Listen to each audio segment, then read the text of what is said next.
Hi, my name is Maddie, and if you're watching this, I have had a baby. very exciting stuff. I've had a baby. I am doing pre-recorded content.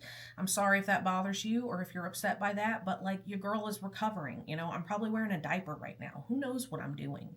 And so I wanted to record some things so that you guys still had something to watch every week and you don't leave me, hopefully. So if you are watching this, thank you so much for supporting the channel. It really does mean a lot to me. I know this stuff isn't like the most riveting, but it is what it is. This particular thing, I have done this one time on the channel. I have told a story. That particular one was the time I had a stalker. But I promise that this will be a much more like lighthearted story time type of thing. I used to love watching story times, and that's like a trend that's basically died, but like your girl still likes to tell a good story, and I like to watch a good story time every so often. So if this is not your cup of tea, totally fine. I totally get it. But if you're interested, I'm going to tell the story about how my childhood friend, someone I was friends with since the second grade, ghosted me after almost 20 years of friendship. Let's get into it.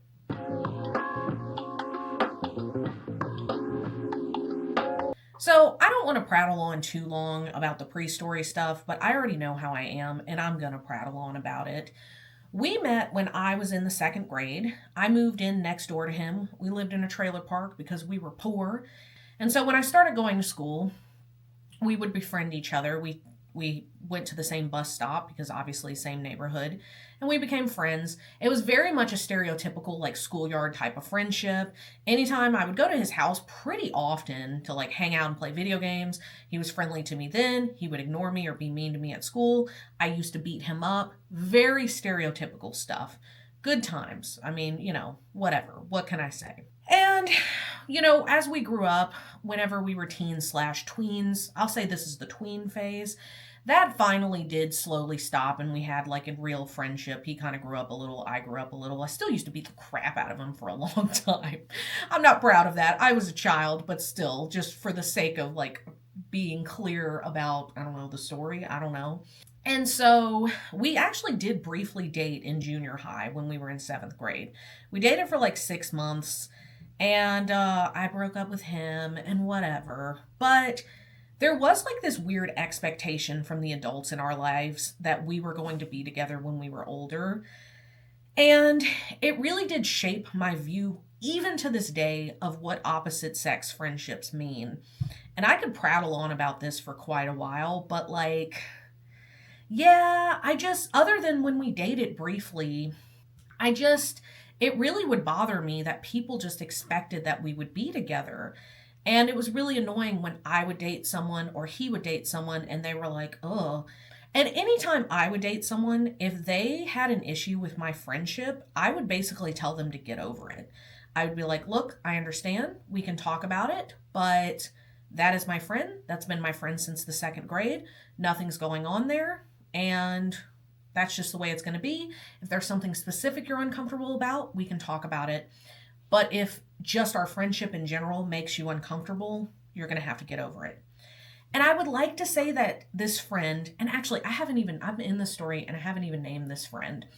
We're going to call him Luffy because he actually had a very similar nickname to Luffy. So yeah, that's kind of weird. And I know that's probably going to take some people out of the story, but that's what we're going to call him in the story. Luffy did not extend the same courtesy to me when he would date. He didn't date very often. He was kind of shy and awkward. I mean, same, I guess, but I did date. But when he did date, I was going to say if his girlfriends had problems with me, but honestly, even when they didn't, or as far as I know they didn't, he still would become pretty distant from me. He wouldn't talk to me as much. I don't know if it ever caused any fights between us. It was just something I was used to. It was something I just knew about him. Oh, he's dating someone now, so I'm not going to see him. And then when they'd break up, I'd go back to seeing him regularly. Is that crappy? Sure. But we were teenagers at the time, and like, teenagers do what they do. But I will say some of the patterns you have as a teenager do carry on to adulthood. And spoiler alert, this is one of them. So I will say that I did move whenever I was in ninth grade. I moved from South Louisiana to North Mississippi. And so we became long distance friends, but we actually still maintained a pretty good friendship. Anytime I was in town, I would actually usually be going and staying with his family at their house. I knew his parents very well, was pretty close with him and his dad. We talked on the phone regularly. I knew what was going on in his life. We would message on Messenger. Yahoo Messenger was what we used. Although I did have MSN at the time. Anybody else feeling like a little old, like they're aging Matt Damon as I'm talking about this? Just me? Okay. But we were really good about keeping in contact. And I would say, and I don't mean to get political, but I somewhat feel like this matters. I don't know. I would say as we continued to grow up, I was kind of conservative as a younger teenager. I don't know. I guess I was more moderate. Like I was for gay marriage, but I was like pro-life at the time. He really leaned more heavily into being more conservative. He was on the fence about gay marriage and very conservative about everything else. And while he would call his actions chivalrous, I would call them sexist. I felt like he was pretty darn sexist. I hate to sidebar to an adulthood story, but like literally one time when I was an adult, I wanted to go for a walk at night. Now, some things to note. I was sober. I wanted to go for a walk in a well lit place. And I'm an adult and I can make my own decisions. And he literally refused to let me leave, wouldn't get out of my car. I wanted to be alone, wouldn't let me leave, and didn't see anything wrong with it. Said he was just protecting me and being chivalrous. To me, like if you're taking away my autonomy, you're not being chivalrous. Like that is sexism. But it's okay for him to go for a walk on his own. Mind you, this man is 5'3", and I couldn't tell you how much he weighed, but he's like a manlet. I'm sorry, that's terrible to say. I feel like I can have these negative feelings now. It's not like he was like this big ripped dude. And also, like, if we're worried about like getting tasered or shot or pepper sprayed, it doesn't matter what your size is. Like, you're going to succumb to that anyway. That's just a random sidebar, but like, that's what I mean. He was sexist, but would claim it was chivalry. And that shit drove me crazy. And this may seem random, but I feel like I'm going to talk about that more at the end. Like how we did diverge, even though we were still reasonably close. We had very different viewpoints, and this sort of contributed to us breaking apart, I guess. I don't know how else to say it. Now, he was a year and like 6 months, 8 months. He was about a year and a half older than me. And so he graduated before I did. And when I was 17, we were talking one day, and I was actually talking to his mother specifically. This is what gave me this epiphany. And he had graduated high school and was working at this like local chicken place part-time, hardly had any money, didn't know how to drive, was stuck working at that job because it was the only thing walking distance from his house because that's all he could do. But of course, like, there's no benefits, there's nothing there. And he wasn't doing anything with his life. And the entire time that I've known him forever, he has always wanted to be in the military. He always wanted to join the military. That was always his plan. His plan was not to go to college. It was to join the military. And, you know, who knows what from there, but he wanted to join the military. And so I remember having a conversation with his mom when I was 17, and his mom was more interested in helping out his older sibling. Mind you, his older sibling had no life plan, didn't want to do anything, just wanted to kind of be a bum. I'm sorry, that's really terrible to say, but it was true. He just did not have any sort of goals whatsoever. And so I ended up telling Luffy, like, hey, I've talked to my mom. You're 18. Why don't you just move in with us? I have a car. I'll take you to join the military. I'll try to teach you to drive. I failed. He was terrible. Someone else had to teach him to drive. I was not equipped to do that, but I knew how to drive at the time. I'll take you to drive. We're going to try. He hadn't even taken his ACT. He never took his ACT when he was in high school. And you need that for some things. I was like, I'll take you to take your ASVAB. Let's make this happen. And at first he was like, no, it'll happen eventually. But then he kind of realized too. And so he ended up moving in. His mother hated me for this, by the way. And so I actually was part of the reason why he joined the branch of the Marines that he did. He ended up, the branch of the Marines, the branch of the military. He ended up joining the Marines. He originally wanted to join the Air Force. I actually knew a recruiter for the Marines because they were always like, I worked at an Applebee's. This guy would come to the Applebee's. Applebee's was the closest thing that this small town had to a bar. So he would come and watch TV, and usually we would chit chat. So I ended up connecting the two of them. My friend joined the Marines. Now, a few things. First of all, incredibly proud of him. The Marines is not an easy branch to join. It is, I mean, they have the reputation they have for a reason. Him joining the Marines, like all that conservatism and that sexism I talked about earlier, and I don't mean to make anybody feel any type of way when I talk like this or anything like that, but people can have the views they want to have. And I don't ever want to be like, I only want to be around people that think the exact same way I do, and da da da da da. We were able to maintain a friendship for a long time despite having differing views. But him being in the military really made his views that much stronger and whatnot. I guess I can't blame it on the military, but just correlation versus causation, who's to say? But regardless, during his time in the military, he really started leaning into being a more conservative person when he was already fairly conservative before. The other thing that was kind of an issue was that I don't want to go as so far as to say that he was an alcoholic. I guess I'll say he had a drinking problem, because I don't want to say an alcoholic. I could talk about this at length, that the line between someone having a drinking problem and not is like, the bar is way lower than people think. People picture a drunk homeless person on the street, someone who can't go to work because they're so hungover or they're currently drunk. That's not, I mean, that's an alcoholic too, but there are varying degrees of alcoholism. And I'm sounding hella judgy, I guess, but like, he just low-key had a drinking problem. And I don't mean the frequency. He just could never just have a drink or two and be okay. He had to get shit-faced every time he drank. And to the point of like passing out, can't wake him up, probably a safety concern. One time he told me a story about how he and his friends, in the military, were doing shots, and every time he did a shot, he'd throw up and do another shot. And I was like, how are you alive? This really, I guess, isn't really all that relevant to the end of our friendship. But one of his favorite things to do when he drank was to just wander off and go pass out in a ditch somewhere. And I hated it. And I talked to him about it multiple times.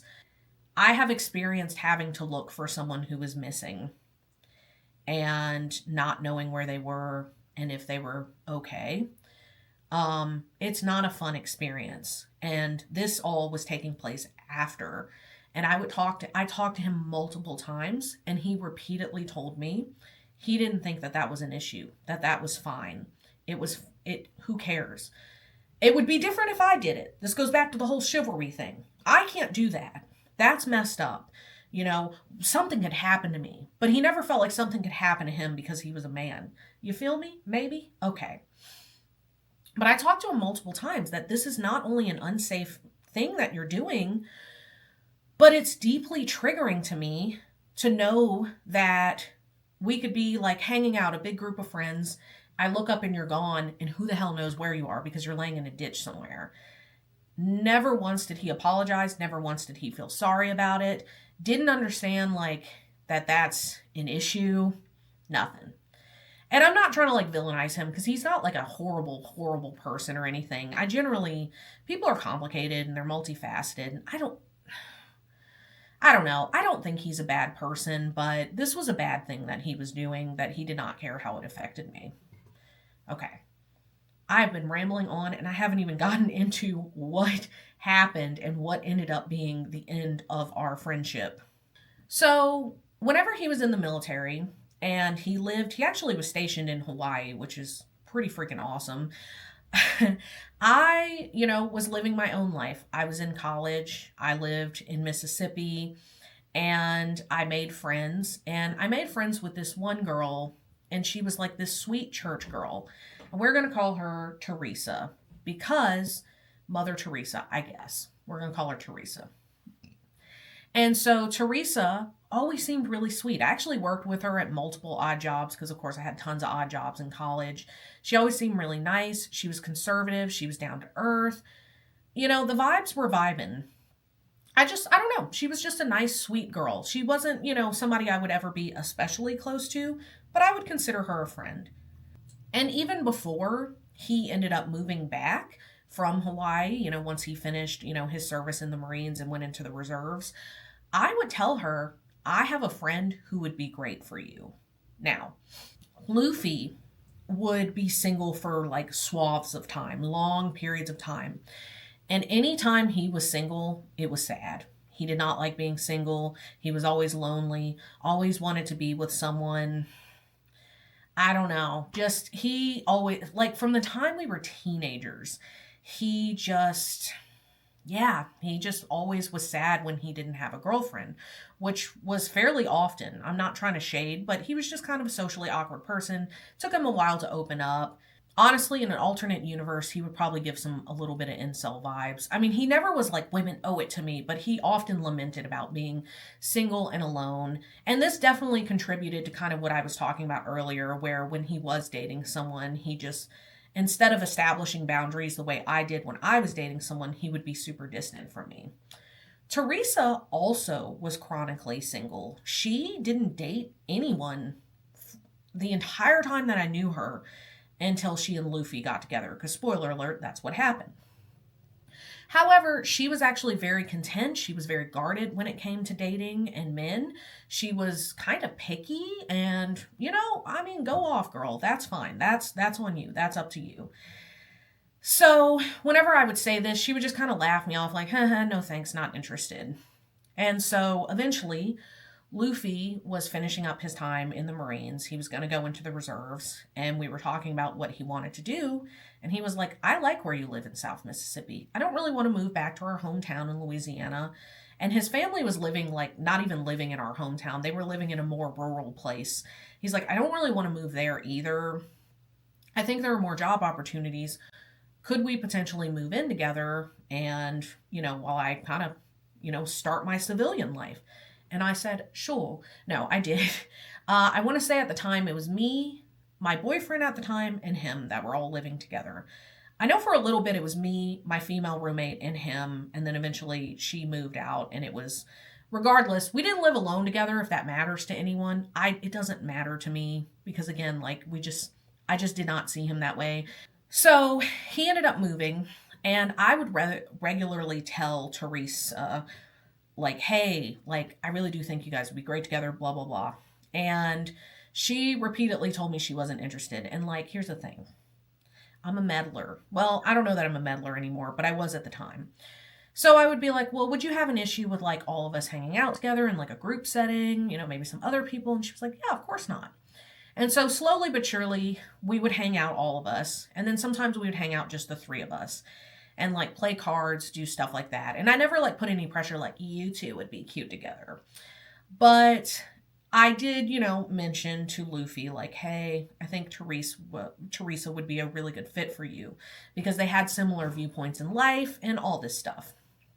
So I told Luffy this. Obviously, I told Theresa. She wasn't interested. But every now and then when we'd hang out, I would just kind of excuse myself.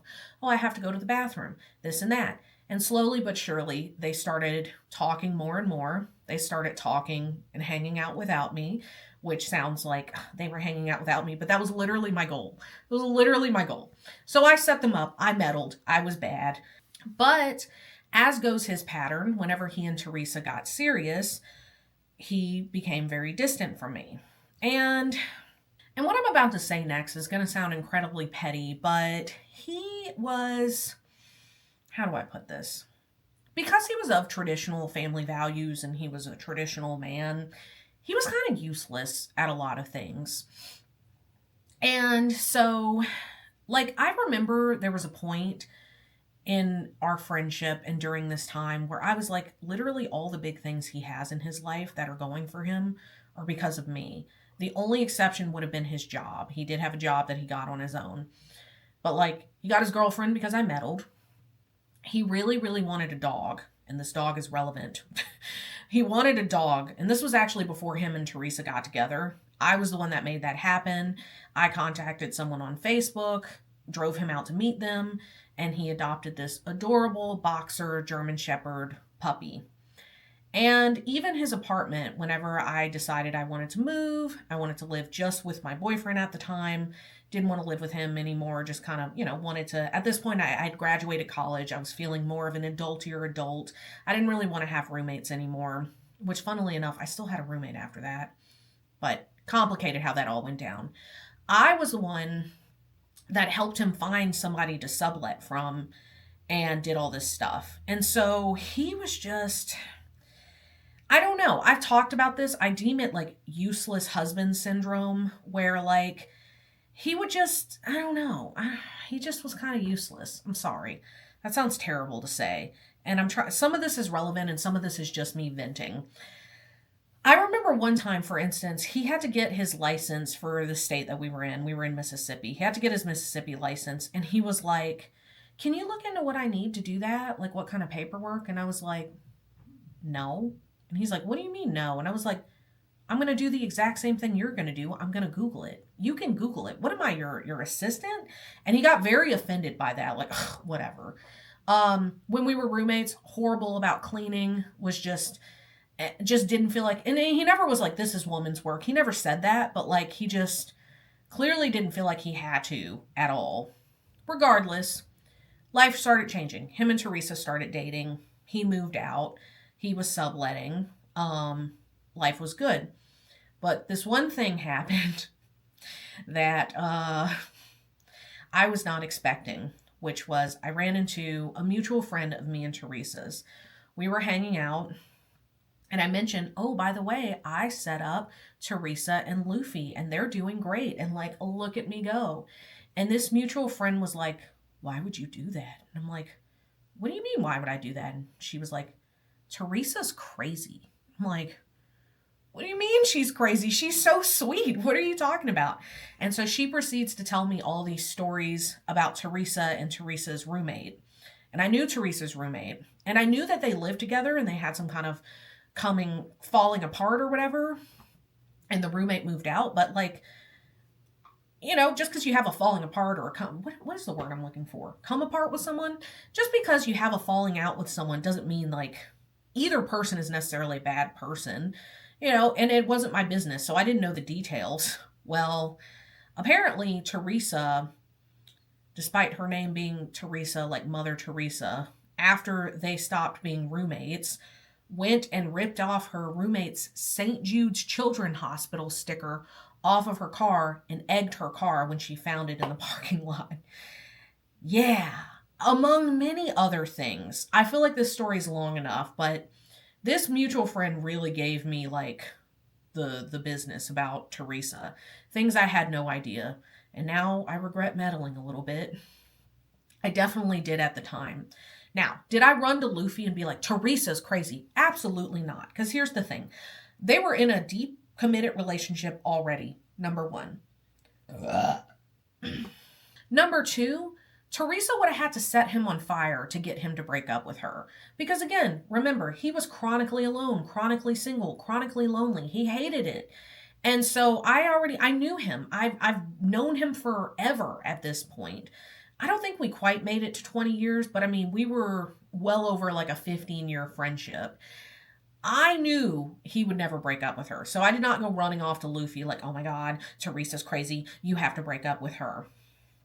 Regardless, I just left it alone. It is what it is. If she really is crazy, he'll figure it out. I don't know. I don't know. So, as I said, he, of course, got distant once they started dating. It is what it is. That's his pattern.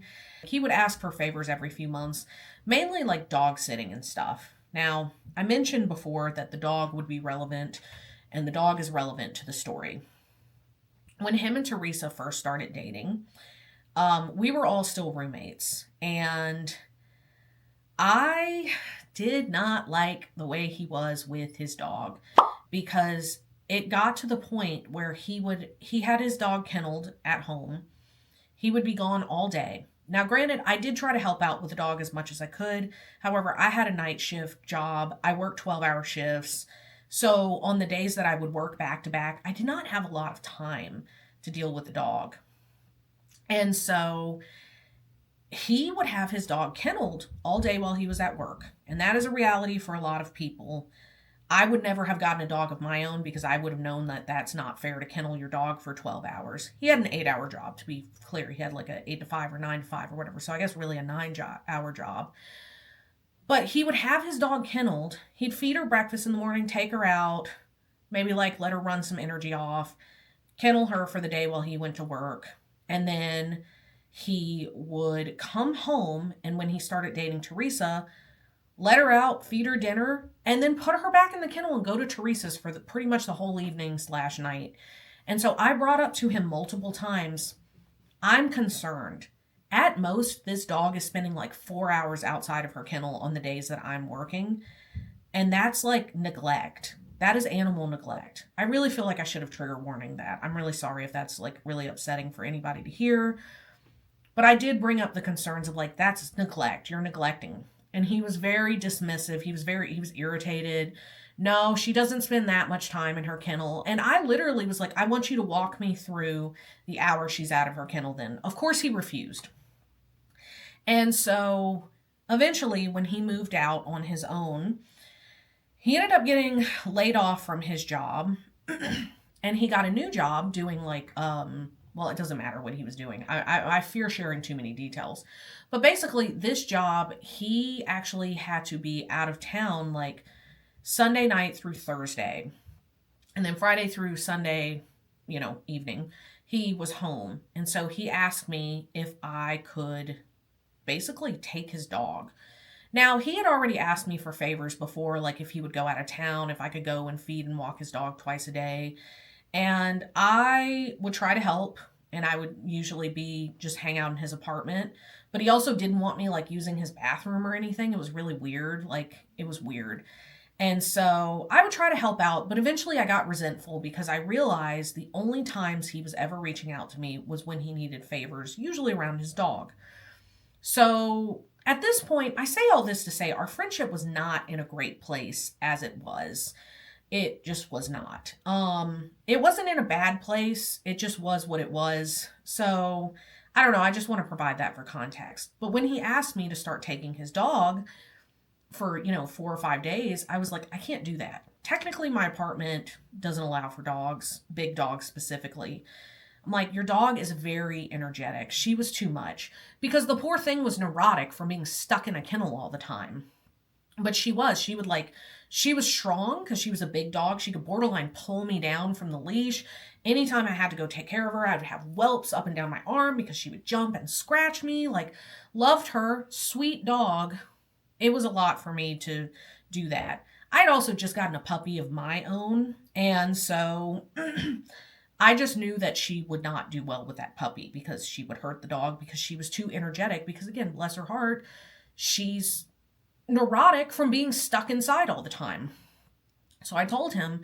So then he proposed I just go and basically do what he had been doing, which is take her out twice a day. And I was like, I will not be a part of the problem. I'm not doing it. Why don't you ask Theresa to do it? Well, Theresa can't handle her. She's too much for Theresa. Teresa's saying she's not going to do it. Okay, well, what's the plan when you and Theresa are married and you go to work? Okay, regardless. It's a moot point. And it's worth noting him and Theresa actually had gotten engaged somewhere around this time. So they were very serious. And so I'm like, you know what? Not my business, not my circus, not my monkeys. Regardless, I will not be doing that. You need to look into a kenneling service where they will take her out and walk her and she's just not going to be cooped up because it is cruel. You cannot leave your dog for 4.5 days, 5 days, whatever it is. You cannot do that. That is really messed up. He ended up doing that. He started kenneling her. One day, months from that conversation, he's working this job. I don't see him very often. I don't see Theresa really anymore. No falling out has happened at this point. And I'm in the mall and I see Theresa's power walking in the opposite direction, looking pissed. And so I ran over. I was like, hey, how's it going? I haven't seen you in forever. And she's being very closed off and terse with me and just I'm fine. It's okay. I'm okay. But she made a comment, and I can't really remember what it was, but something, my spidey senses tingled, and I'm like, I need to call Luffy. I guess I'm meddling a bit. How old was I at this point? 24, 25? Regardless, probably old enough to know better, but I was like, you know what, I'm going to call Luffy. So I call Luffy, and I'm like, hello? And Luffy's like, and I'm like, oh God. Because Luffy was one of those manly men who never cried, but he really did not cry, like ever. Even from childhood, he did not cry. So I was like, are you okay? And he's like, I'm fine. And I was like, I just ran into Theresa. Like, I'm assuming you guys had a fight. And he's like, yeah, we did. And I'm like, where are you? And he's like, I'm out with my dog, taking her for a walk. I'm like, well, that's good to hear. And he's like, just trying to, like, feel better. I don't know. And I was like, okay. I'm like, do you need anything? Do you need me to, like, do you need to talk to me? And he's like, yeah, I do. I need someone to talk to. So I was like, okay, I'll head on over. So I head over. He basically unloads on me. He shows me texts. He shows me all kinds of things with him and Theresa where, like, she's crazy. Turns out it was confirmed she was crazy. Things like, you left your pants on the floor. If you do it again, I want my apartment key back. And things like that. Now, this particular fight that they had happened because they were getting married. Theresa didn't, even though they would spend nights together and basically live together, Theresa did not want to officially move in together because she claimed her parents would have a problem with it. They weren't married. Again, Theresa's a traditional person. Mind you, they essentially live together. And so they were paying separate leases and separate electric bills, separate everything. And of course, it's really hard to live on your own. So they were kind of poor on their own. I hope they're better now, but they're kind of poor on their own. And so they were talking, I think, about wedding expenses and things like that. And somehow it came up the amount of money that he was spending every week to kennel his dog. And she was furious with him. She basically said, you don't care about me. This dumb dog is more important than our relationship and our future. You're just throwing this money away in the drain. Da da da. Just, mind you, won't take the dog. Won't help out in any way. Is just furious with him. How could you do this to me? Da da da. So I tell Luffy, I'm like, I'm gonna be honest with you, and I'm gonna tell you what it is that she wants that she will not say. And he's like, okay. I'm like, I'm not saying you need to do this, but I kind of think it would be a good idea. She wants you to get rid of the dog. She doesn't like the dog. She's not willing to help take care of the dog. She wants you to get rid of the dog. And he kind of was like, okay. And I was like, I'm not telling you that's what you need to do. I don't think you have the time and energy for this dog anyway, but that's not up to me. That's not my choice. That's what she wants. So then, because I felt like I was his mother or his big sister, even though I was younger than him, I actually helped him find a home for the dog, which that's a whole long story too, but that's another day. But basically, I helped him find a home for this dog, and he rehomed her, and they were good again. Now, pretty much as soon as him and Theresa got engaged, it was just a known fact that I was going to be in the wedding as a bridesmaid. And I definitely felt a little iffy about that. And in fact, I told him after he shared with me all the crazy things that she would do, where it was just these extremes. I mean, that's the best example I have in terms of, like, I want my apartment key back because you left your pants on the floor. Like, where it's like, whoa. And some other just crazy behavior. I told him, like, I don't know if I support you marrying Theresa. Now, this was the first time I'd ever said anything like this, but I was like, this is, like, abusive. Like, she needs therapy and a lot of other things. Like, this is not an okay way to treat someone, and I hope you know that. Like, I know you don't want to be alone. I know you love her, but, like, she can't treat you this way. It's gonna be bad. Also, Theresa had a tendency to ghost people, even when she was in a serious relationship with them. Her last serious relationship, she ghosted him after 3 years. She never wanted to have, like, a breakup conversation. And I was like, that could be you. What if you guys have kids together and then you get in a fight and you come home and she's run off with your kid? Like, I think she's crazy. I do. I'm sorry. And so he basically was like, we're going to talk about like premarital counseling and we're going to talk about this and that. So at this point, I washed my hands of it. That's not my business. I'm done. I'm sorry that this is such a long story. It is what it is. But regardless, Theresa was going to have me and another friend and then her brother's girlfriend as bridesmaids in their wedding. Now, she did not like the brother's girlfriend at all in the slightest, but she basically was being forced to have the brother's girlfriend as a bridesmaid for familial, due to familial pressure. But as far as I knew, she liked me okay, and she liked this other friend that we had. It was the same mutual friend that told me she was crazy in the first place. But the mutual friend agreed to be a bridesmaid. Cool.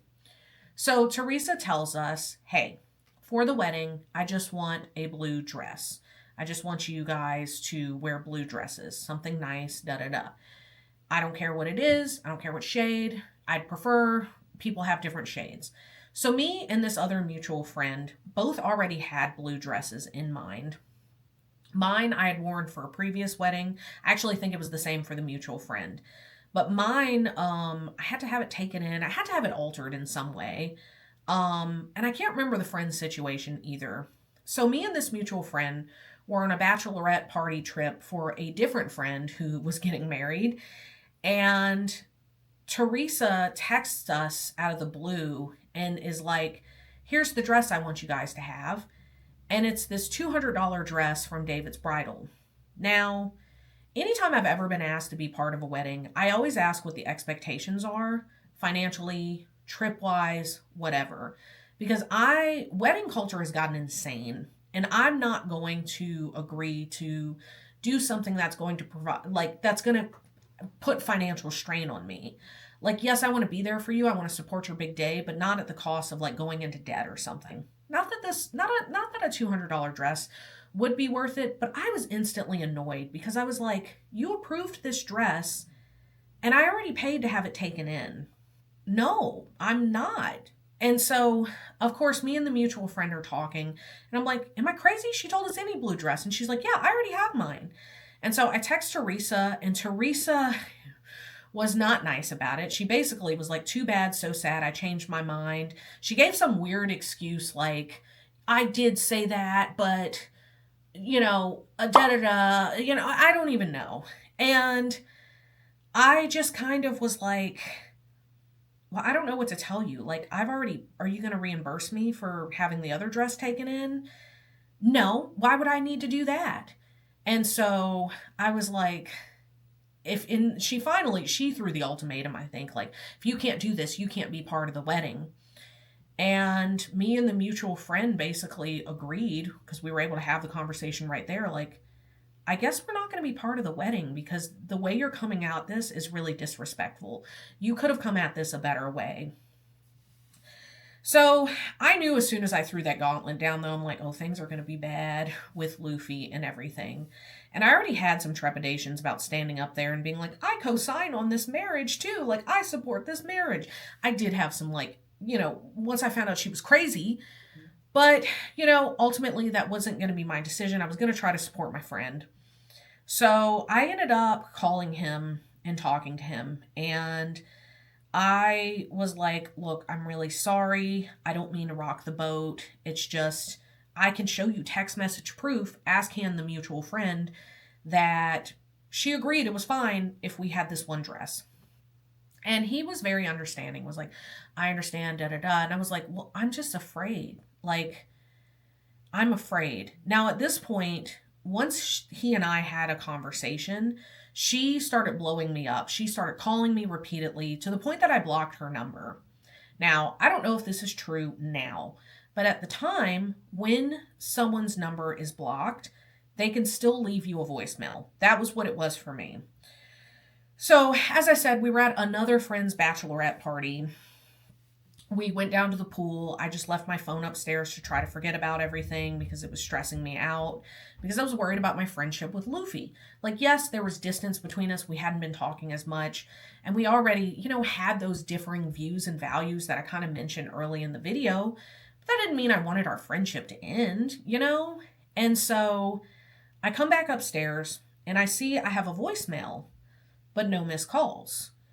And I later ended up checking my call list and I saw her name and there was a little slash through it, like this person called and we did not let them, the circle and the slash. And so I listen and it was a butt dial. Now, I mean, I'm sure several of the calls were intentional, but this voicemail was a butt voicemail. And I definitely don't have it because this was many years ago. Hi, I found it. I'm going to attempt to add subtitles to it. A lot of it's inaudible. I'm going to be real with you. Sorry for this camera quality. I'm literally editing and I need to go take a shower because I look insane.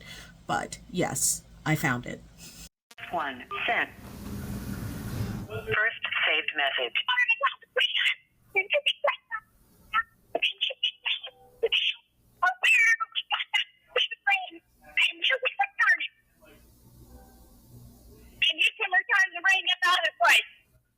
Because I'm not going to live my life this way. I am not. I don't care. I don't care.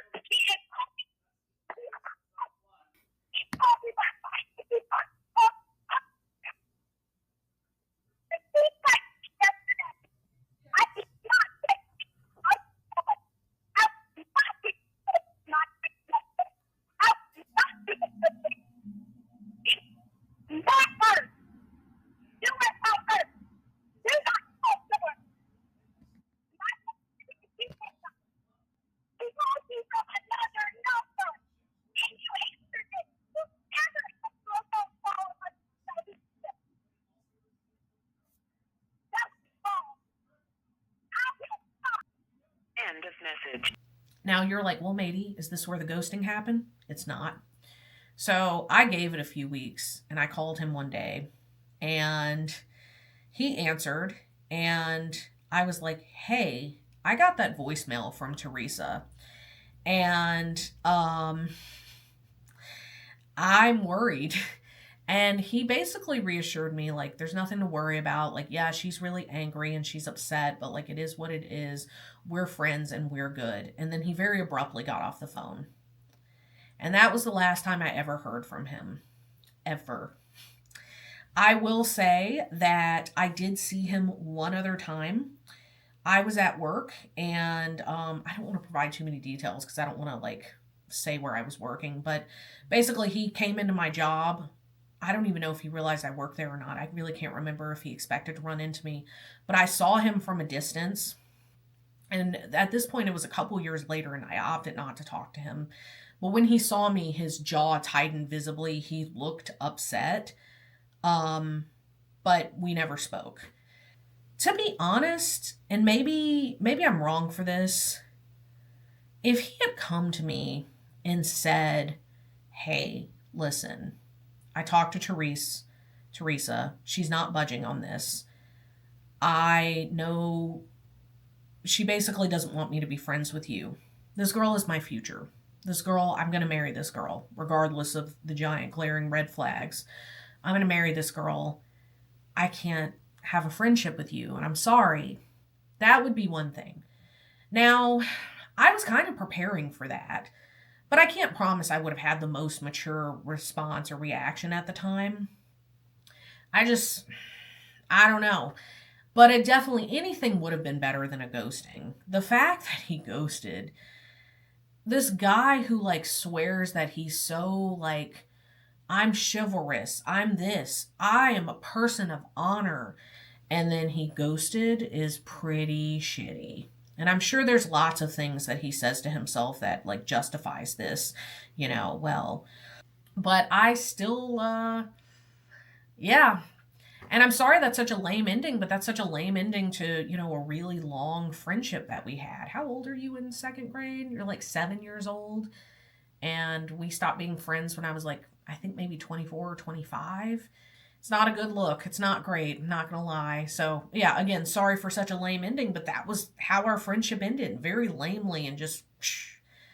And in hindsight, the warning signs were all there. Also, more importantly, in terms of, him ghosting, a really fair assessment would have been like, we're friends, but we were definitely friends because of our past. Basically, our past was the main thing holding us together, and our childhood memories and things like that.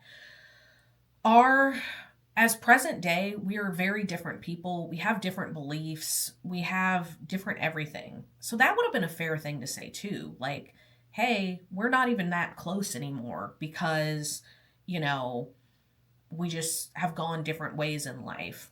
And, we have different viewpoints. That would have been a fair thing to say too. But saying nothing was not the way to go. Especially after reassuring me that we would always be friends and that it was going to be fine. Yeah. I do think I was owed a little more than that. But I don't know. What do you think? I'm not perfect in this story and I'm not pretending to be. So let's just be clear about that. I'm sure I'll get a comment or two like, well, you should have done this or that. I should have probably done this or that. But that's just how it goes. That's how life is. There's no such thing as a perfect victim. Not that I'm a victim, but there's no such thing as a perfect person in any situation. Regardless, this was a long one, so I hope you liked it. If you made it to the end, leave a clown emoji. I don't think anybody's going to make it to the end. Well, I don't think a lot of people are. Leave a clown emoji because that guy's a clown. But other than that, I hope you have a good one, and I will talk to you later. Bye. Bye.